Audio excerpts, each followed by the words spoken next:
नमस्कार प्यारे साथियों, स्वागत और अभिनंदन आप सभी का आपके अपने YouTube चैनल कुमावत जीएस पर। आप सभी को राधे राधे, जय श्री कृष्णा, राम राम। और आज की अपनी जो क्लास है वो अपनी चल रही थी पार्ट 2। आज अपन डिस्कस करेंगे। कल अपन ने पढ़ा था प्राचीन सभ्यताओं में कालीबंगा के बारे में, अपन ने डिस्कस किया था। आज अपन डिस्कस करेंगे आहड़ सभ्यता से संबंधित जितने भी पिछली परीक्षाओं में प्रश्न पूछे जा चुके हैं उन्हीं के बारे में आप आज अपन डिस्कस करेंगे।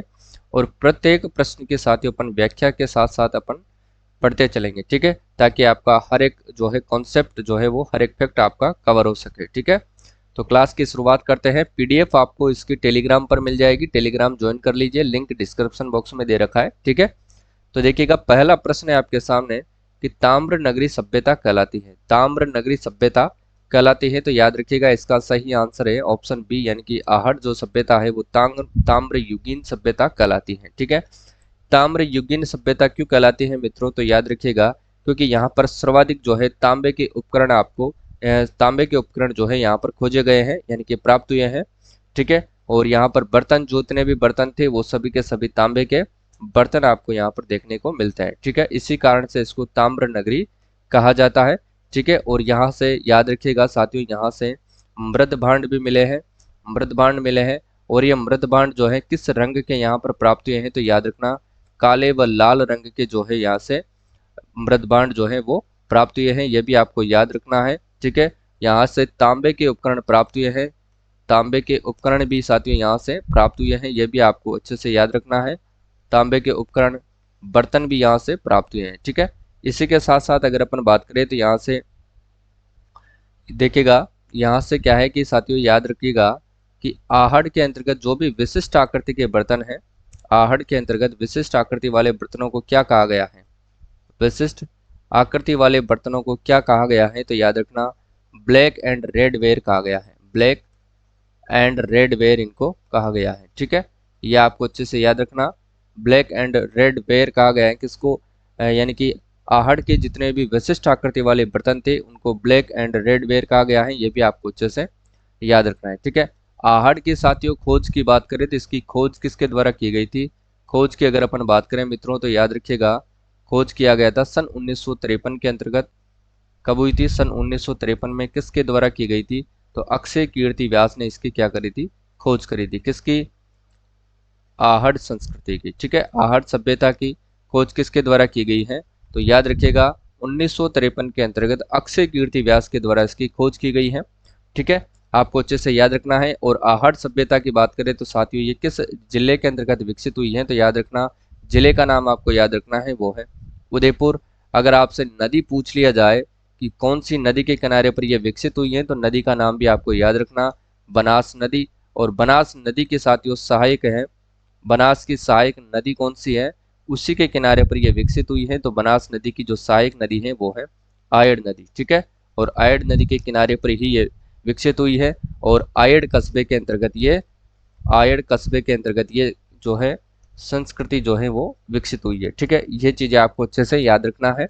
कवर अगला प्रश्न देखिएगा, नेक्स्ट क्वेश्चन है आपके सामने, निम्न में से किस स्थल को ताम्रवती नगरी के नाम से भी जाना जाता था। ताम्रवती नगरी अभी अपन ने पढ़ा था, ताम्रवती नगरी के नाम से किसको जाना जाता है, तो आहड़ सभ्यता को जाना जाता है। किसके नाम से, ताम्रवती नगरी के नाम से आहड़ सभ्यता को जाना जाता है, ठीक है। आहड़ सभ्यता का जो साथियों याद रखिएगा इसके जो प्राचीन नाम भी इसको क्या कहते हैं, ताम्रवती नगरी के नाम से इसका जो है वो प्राचीन नाम है, यह भी आपको याद रखना है। प्राचीन नाम क्या है इसका, ताम्रवती नगरी, ठीक है। इसके अलावा इसको किस नाम से जानते हैं, इसको जानते हैं आघाटपुर के नाम से भी जानते हैं, ठीक है। और इसको याद रखिएगा, इसको आघाट दुर्ग के नाम से भी जाना जाता है, ठीक है। ये आपको अच्छे से याद रखना है, ये इसके पुराने नाम है और अन्य नाम है, याद रखिएगा, ठीक है। और इसको एक नाम और है, इसको धूलकोट के नाम से भी जाना जाता है। ये प्रश्न आपको एग्जाम में जरूर देखने को मिलेगा कि इसका धूलकोट को, धूलकोट नाम से किस सभ्यता को जाना जाता है, तो आहड़ सभ्यता को जाना जाता है। या फिर धूलकोट का संबंध किस सभ्यता से है, तो आहड़ सभ्यता से माना जाता है, ठीक है। अगर आपसे प्रश्न पूछा जाए कि देखिएगा कि आहड़ संस्कृति है इसका उत्खनन किसके द्वारा किया गया है, उत्खनन की अगर अपन बात करते हैं तो देखिएगा, उत्खनन की बात करते हैं तो याद रखना मित्रों, उत्खनन हुआ था इसका एक बार जो पहला जो उत्खनन किया था 1954 के अंतर्गत जो उत्खनन हुआ था वो किया था किसके द्वारा? आर.सी. अग्रवाल के द्वारा किया गया था, यह आपको याद रखना है। इसके बाद जो साथियों दूसरा जो उत्खनन होता है सन 1961 और 62 के अंतर्गत जो किसके द्वारा किया गया था? तो एच.डी. सांकलिया के द्वारा किया गया था। ठीक है, एच.डी. सांकलिया। और एच.डी. सांकलिया का जो पूरा नाम है साथियों वो क्या है? तो हसमुख धीरजलाल सांकलिया के द्वारा उत्खनन किया गया था। प्रथम बार किया गया था आर.सी. अग्रवाल, रतन चंद्र अग्रवाल, इनका पूरा नाम है रतन चंद्र अग्रवाल। ठीक है, याद रखिएगा, संपूर्ण नाम भी आपसे पूछ सकता है, तो हसमुख धीरजलाल सांकलिया। ठीक है, ये आपको पूरा नाम इनका याद रखना है। ठीक है, उत्खनन हुआ था सन 1954 में आर.सी. अग्रवाल के साथ, यानी कि रतन चंद्र अग्रवाल। और दूसरा जो उत्खनन हुआ था सन 1961 और 62 के अंतर्गत एच.डी. सांकलिया के नेतृत्व में ये कार्य किया गया था। ठीक है, इसी के साथ देखिएगा बेराट सभ्यता कहाँ की है? तो ये जयपुर जो है बाणगंगा नदी के किनारे पर विकसित हुई है। बागोर सभ्यता की बात करें तो साथियों याद रखिएगा ये भीलवाड़ा जिले की है, और भीलवाड़ा जिले के अंतर्गत ये कोठारी नदी के किनारे पर ये विकसित हुई है। ठीक है, इसी के साथ अपन बात करते हैं कालीबंगा। तो कालीबंगा किस जिले की है? तो ये हनुमानगढ़ जिले के अंदर विकसित हुई है, और हनुमानगढ़ जिले में घग्गर नदी के किनारे पर यह विकसित हुई है। ये भी आपको अच्छे से याद रखना है। ठीक है, ये क्लियर है। अगले प्रश्न की ओर चलते हैं। देखिएगा, निम्न में से राजस्थान के ताम्रयुगीन सभ्यता में सबसे प्रमुख सभ्यता कौन सी है? बताइए, जल्दी से इसका आंसर है दीजिए कि निम्न में से राजस्थान के ताम्रयुगीन सभ्यता में सबसे प्रमुख सभ्यता कौन सी है? तो वो है, याद रखिएगा, ताम्रयुगीन सभ्यताओं में सबसे जो है प्रमुख सभ्यता है आहट सभ्यता। ठीक है, आहट सभ्यता है, ये भी आपको अच्छे से याद रखना है। ठीक है, चलिए अगले प्रश्न की ओर चलते हैं। नेक्स्ट क्वेश्चन है आपके सामने कि आहड़ का प्राचीन नाम क्या था? अभी अपन ने डिस्कस किया था, आहड़ का जो प्राचीन नाम था मित्रों, इसको बोलते हैं अपन ताम्रवती नगरी। यानी कि जो इसका शिलालेखों के अंतर्गत जो नाम पढ़ा गया है, नाम देखा गया है, शिलालेखों के अंतर्गत जो इसका नाम रखा गया था, याद रखा, शिलालेखों में जो नाम मिला है वो मिला है साथियों ताम्रवती नगरी, इसका नाम मिला है। ठीक है, इसका दो कालखंडों के अंतर्गत देखेगा, इसके दो कालखंड है। कालखंड कौन से हैं? दो इसके याद रखना। देखिएगा, प्रथम कालखंड की अगर अपन बात करें, प्रथम कालखंड की अगर अपन बात करें मित्रों, तो याद रखिएगा वो तो है ताम्रयुगीन। ठीक है, प्रथम कालखंड की बात करें तो वो ताम्रयुगीन है, जबकि अपन दूसरे कालखंड की बात करते हैं, दूसरे कालखंड की अगर अपन बात करें तो देखिएगा दूसरा कालखंड है साथियों वो है लोह युगीन। ठीक है, दोनों ही को आपको याद रखना है। अब एक चीज और याद रखना मित्रों, जो आहड़ वासी थे मित्रों, याद रखिएगा आहड़ वासी किस किस से परिचित थे? तो याद रखना ये चावल से परिचित थे। ठीक है, तांबे से ये परिचित थे। प्रश्न आपको एग्जाम में ऐसा पूछा जाएगा कि आहड़ वासी परिचित थे, निम्नलिखित में से परिचित हैं, बाकी और दे देंगे आपको, इनमें से एक प्रश्न आपको दे दिया जाएगा। ठीक है, चावल, तांबा और लोहा से भी ये परिचित थे, ये भी आपको याद रखना है, लोहे से ये परिचित थे। ठीक है, लोहे से परिचित थे और टिन से भी ये परिचित थे। ठीक है, इन चारों चीजों से ये क्या थे? परिचित थे, ये भी आपको याद रखना है। जबकि ये चांदी से अपरिचित थे। ठीक है, चांदी से क्या थे? ये अपरिचित थे, ये भी आपको याद रखना है। प्रश्न आपसे एग्जाम में यह भी पूछ लिया जाता है। ठीक है, क्लियर। चलते हैं अगले प्रश्न की ओर चलते हैं। देखिएगा, निम्नलिखित में से कौन सा स्थल को धूलकोट भी कहा जाता था? कौन सा स्थल है साथियों जिसको धूलकोट भी कहा जाता है? तो वो है आहड़ सभ्यता। इसको किस नाम से जानते हैं? धूलकोट के नाम से भी जानते हैं, और आघाटपुर के नाम से भी जानते हैं, ये भी याद रखना। आघाटपुर, आघाट दुर्ग के नाम से भी जानते हैं, ये भी आपको याद रखना है। और किस नाम से जानते हैं? ताम्रवती नगरी के नाम से भी जाना जाता है। सभी को आपको अच्छे से कवर करना है। ठीक है, चलिए अगला प्रश्न देखते हैं।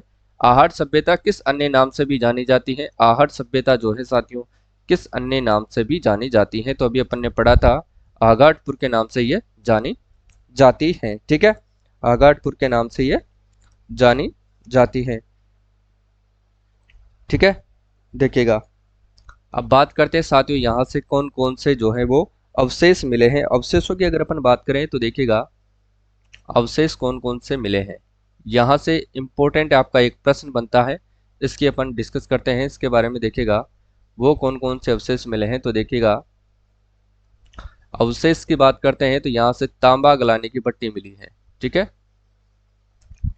तांबा गलाने की क्या मिली है साथियों, यहाँ से भट्टी मिली है। याद रखिएगा, तांबा गलाने की भट्टी कहाँ से मिली है, आहट सभ्यता से मिली है, याद रखना। और क्या मिला है यहाँ से, देखिएगा मिट्टी से बनी, देखिए इंपॉर्टेंट है, याद रखिएगा, मिट्टी से बनी वृषभ की मूर्ति, वृषभ की मूर्ति यानी कि बेल, वृषभ यानी कि बेल आकृति, ठीक है, यानी कि बेल आकृति यहां से मिली है, यह आपको याद रखना है। जिसे अपन किस नाम से जानते हैं, बनासियन बुल की संज्ञा दी गई है, बनासियन बुल की संज्ञा इनको दी गई है, बनासियन बुल की संज्ञा दी गई है किसको, वृषभ की मूर्ति यानी कि बेल की मूर्ति को बनासियन बुल की संज्ञा दी गई है, यह आपको अच्छे से याद रखना है। और यहाँ से और भी कुछ प्राप्त हुआ है जिसको अपन बोलते हैं, यानी कि क्या है, छपाई करने के ठप्पे यहाँ से प्राप्त हुए हैं, याद रखिएगा छपाई करने के ठप्पे, ठीक है, ठप्पे व सांचे दोनों आप कह सकते हैं, ठप्पे व सांचे यहाँ से प्राप्त हुए हैं, ठीक है, ये आपको अच्छे से याद रखना है। ये यहाँ से जो है प्राप्त अवशेषों की अगर अपन बात करें तो यहाँ से आटा पीसने की चक्की प्राप्त हुई है, ये भी प्रश्न आपसे एग्जाम में पूछा जा सकता है, ठीक है, आटा पीसने की चक्की यहीं से प्राप्त हुई है, ठीक है। इसके बाद क्या अवशेष प्राप्त हुआ है, यह भी आपको याद रखना है, यहाँ से प्राप्त हुए हैं साथियों लाल व काले मृदभांड भी यहीं से प्राप्त हुए हैं, ठीक है, लाल व काले मृदभांड यहाँ से प्राप्त हुए हैं, याद रखिएगा।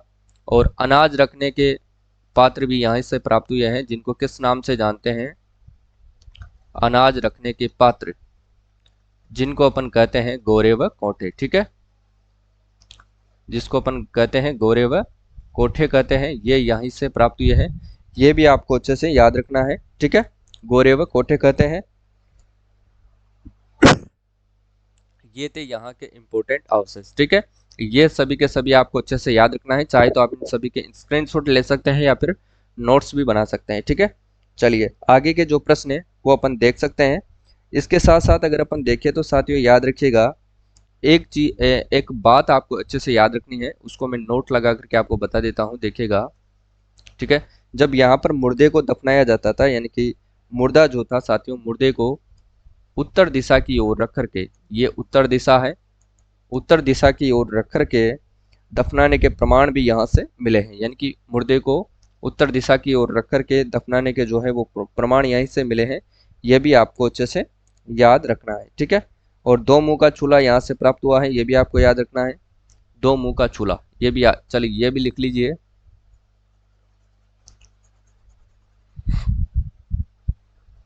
दो मुंह का चूल्हा,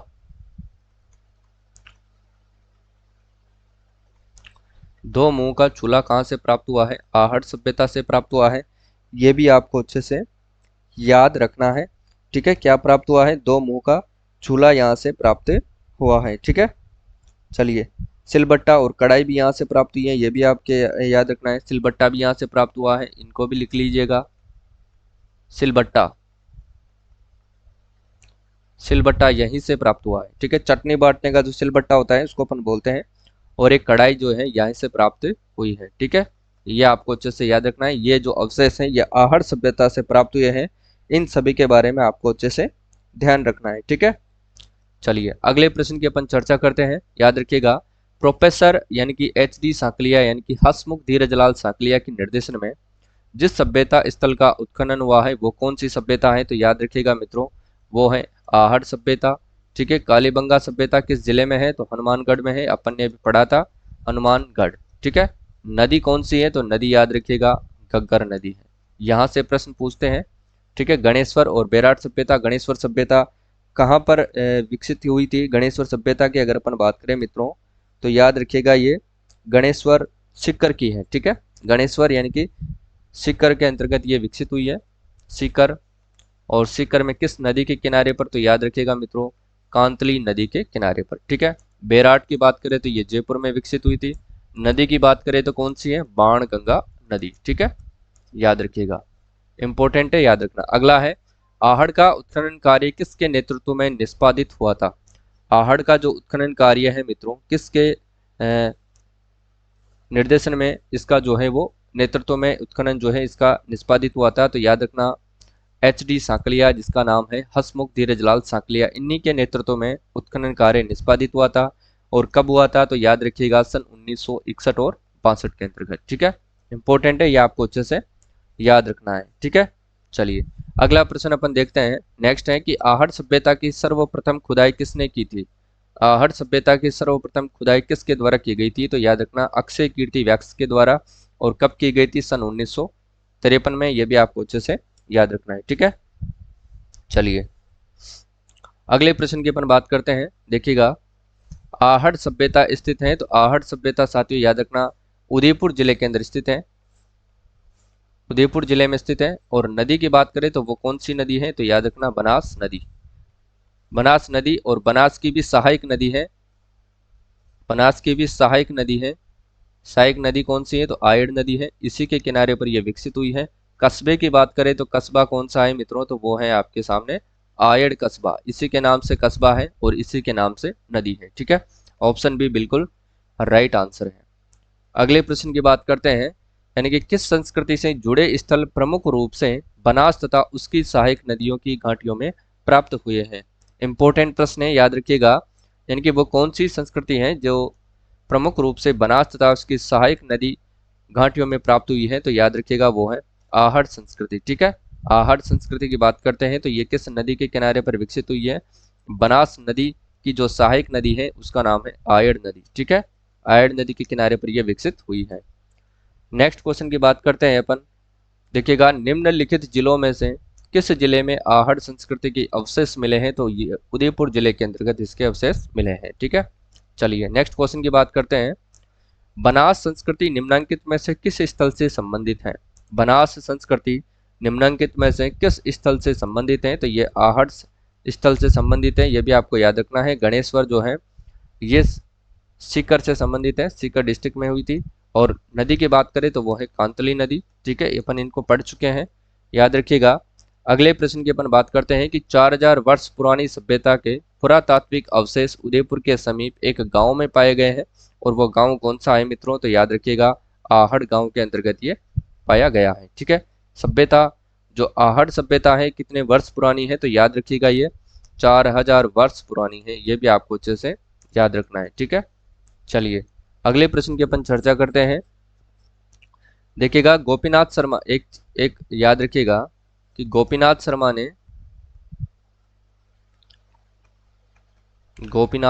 ने इसका जो कालक्रम है वो क्या बताया है?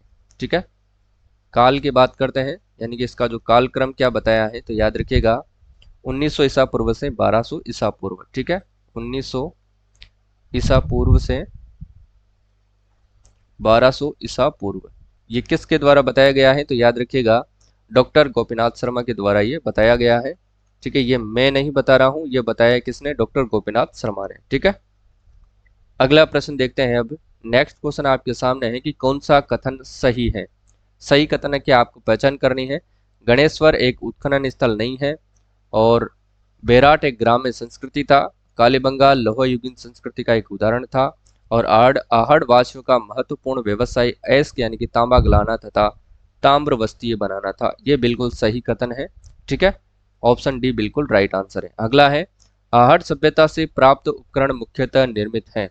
आहड़ सभ्यता से प्राप्त उपकरण मुख्यतः निर्मित किससे हैं? तो याद रखिएगा ये तांबे से निर्मित है, ये भी आपको अच्छे से याद रखना है। ठीक है, यानी कि आहड़वासी ताम्र धातु कर्मी थे, ये भी आपको याद रखना है। ठीक है, अगला देखिएगा, नेक्स्ट क्वेश्चन है।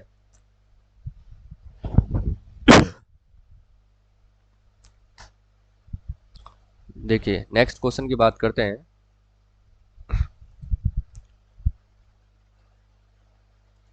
देखिएगा, आहड़ के विषय में निम्न कथनों का में से कौन सा कथन असत्य कथन आपको बताना है? देखिएगा, पहला कथन है आहड़ के उत्खनन से मानव जीवन के विभिन्न चरणों पर प्रकाश पड़ता है, ये बिल्कुल असत्य कथन आपको बताना है। देखिएगा सही है। और आवासीय भवनों की जो नींव की ईंटें होती थी, ये भी बिल्कुल सही है। आवासीय भवन थे आहड़ वासियों के, इनकी नींव जो थी वो ईंटों से भरी जाती थी, बिल्कुल सही है। मिट्टी अथवा कच्चे की ईंटों से निर्मित भवन अब उपलब्ध नहीं है, ये बिल्कुल गलत है। ऑप्शन सी बिल्कुल इसका राइट आंसर है। ठीक है, चलिए अगले प्रश्न की चर्चा करते हैं अपन। ठीक है, हाँ, अनाज रखने के लिए आपको सभी को पता है मृदभांड यहाँ पर मिले हैं, और जिनको अपन गोरे और कोठे कहते हैं। ठीक है, और विशिष्ट आकृति वाले बर्तनों को अपन किस नाम से जानते हैं? ब्लैक एंड रेड वेयर के नाम से जाने जाते हैं। ठीक है, अगला देखिए, नेक्स्ट क्वेश्चन है आपके सामने। अनाज रखने के बड़े मृदभांड जिन्हें गोरे व बंकोट कहा जाता था, किस प्राचीन सभ्यता से प्राप्त हुए हैं? तो याद रखिएगा ये आहट सभ्यता से प्राप्त हुए हैं। ठीक है, अगला प्रश्न है, राजस्थान में लौह धातु के प्राचीनतम साक्ष्य किस पात्र संस्कृति में प्राप्त हुए हैं? तो याद रखिएगा ये किस प्राचीनतम इसमें प्राप्त हुए हैं? तो याद रखना काले एवं लाल रंग की मृदभांड संस्कृति, यानी कि बी एंड आर। इसका बी एंड आर का मतलब क्या है? तो ब्लैक एंड रेड वेयर है, ब्लैक एंड रेड वेयर है। ठीक है, ये आपको अच्छे से याद रखना है। अगला प्रश्न देखते हैं, कौन सी वस्तु आहट सभ्यता के स्थलों से संबंधित नहीं है? कौन सी वस्तु आहट सभ्यता के स्थलों से संबंधित नहीं है? तो याद रखिएगा चित्रित धूसर मृदभांड जो है इससे संबंधित नहीं है, जबकि चावल है, लोहित मृदभांड है, तांबे की वस्तुएं हैं। ठीक है, अगला देखिएगा, लाल काले मृदभांड वाली संस्कृति का प्रमुख केंद्र था। लाल काले मृदभांड वाली संस्कृति का प्रमुख केंद्र क्या था?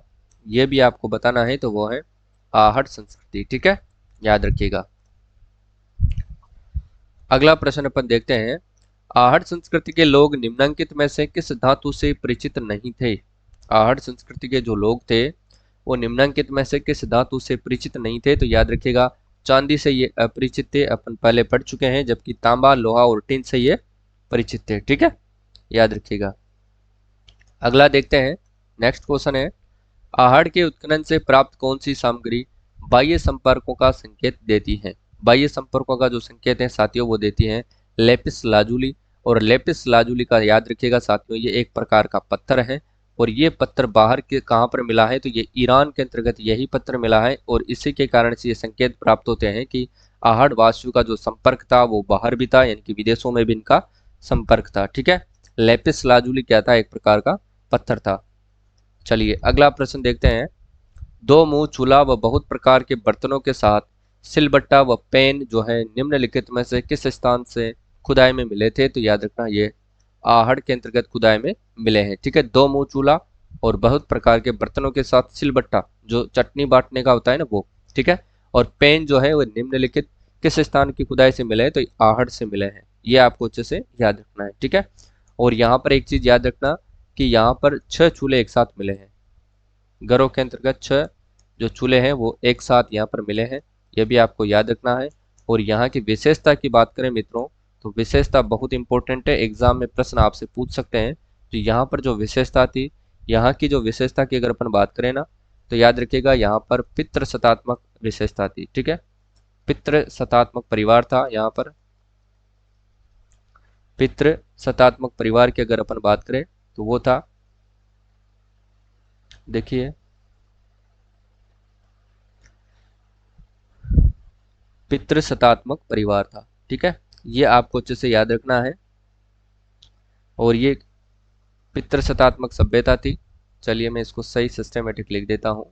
विशेषता अपन देखते हैं इसकी, देखिए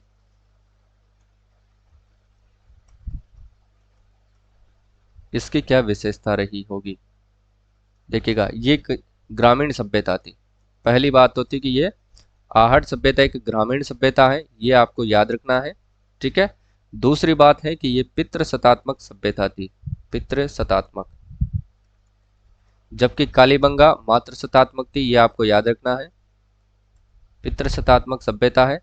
ठीक है, और तीसरी बात है कि यहाँ पर संयुक्त परिवार देखने को मिले हैं, संयुक्त परिवार। ठीक है, ये बात आपको याद रखनी है, और इसी के साथ याद रखना कि ये लाल व काले मृदभांडों वाली सभ्यता है, लाल व काले मृदभांडों वाली सभ्यता है। ये बातें आपको अच्छे से याद रखना है। ठीक है, चलिए ये इसकी विशेषता रही है मित्रों। ठीक है, देखिएगा अगले प्रश्न, इसका सही आंसर होगा ऑप्शन ए बिल्कुल, यानी कि आहड़। अगला प्रश्न अपन देखते हैं। चलिए, आज के प्रश्न यही थे। अपन ने कुल 25 प्रश्नों पर चर्चा करी है, तो याद रखिएगा सभी के सभी प्रश्न साथ ही इंपॉर्टेंट है। क्लास आपको कैसी लगती है एक बार लाइक जरूर करिएगा और अपने मित्रों के साथ भी इसे शेयर करिएगा, ठीक है। मुझे नहीं लगता कि इस क्लास से आपका जो एक भी प्रश्न है वो बाहर चला जाएगा, यानी कि आहड़ सभ्यता से संबंधित जितने भी फैक्ट बन सकते हैं उन सभी के अपन ने चर्चा कर चुके हैं। तो क्लास को समझ में नहीं आती है तो 4-5 बार देखिए, चाहे तो आप इसके नोट्स भी बना सकते हैं, ठीक है। तो आज के लिए बस इतना ही। कल की जो क्लास होगी वो होगी अन्य सभ्यताओं के बारे में अपन पढ़ेंगे, ठीक है। आज के लिए बस इतना ही। जय हिंद, जय भारत।